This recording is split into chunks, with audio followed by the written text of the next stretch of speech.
Ever wondered how your rights as a consumer came to be? How did the consumer movement in India evolve? Let's embark on a journey through time to understand the origin and evolution of consumer rights in India. The consumer movement, recognized as a social force, took root in India out of the necessity to protect and promote consumer interests against unethical and unfair trade practices.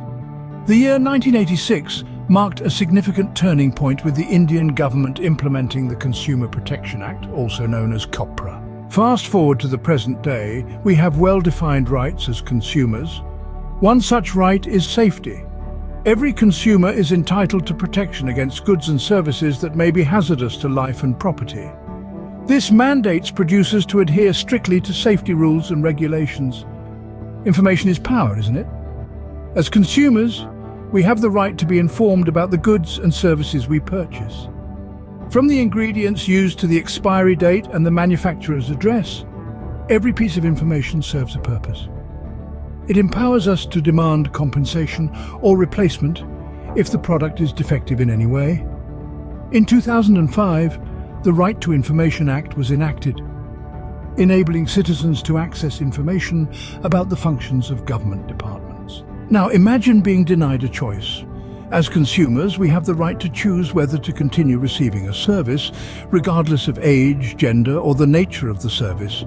But what if one's rights are violated?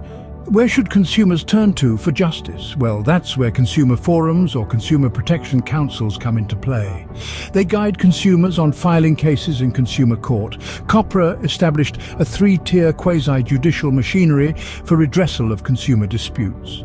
A district forum for cases involving claims up to 20 lakh rupees, a state commission for cases between 20 lakh and 1 crore rupees, and a national commission for cases exceeding 1 crore rupees. Consumer awareness has been increasing, albeit slowly, since the enactment of COPRA. The establishment of separate departments of consumer affairs in central and state governments has led to consumers becoming more informed.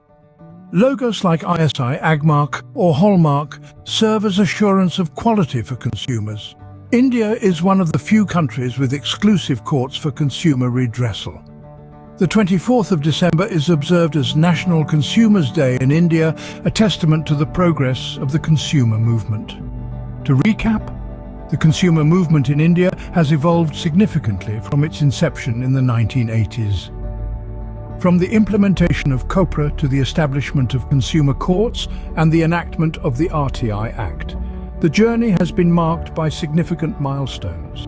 Despite the progress, the road ahead is long and arduous, calling for increased consumer awareness and more robust protections. Remember, as consumers, we are not just passive recipients in the marketplace. We are active participants with rights and responsibilities. So stay informed, be aware, and exercise your rights wisely.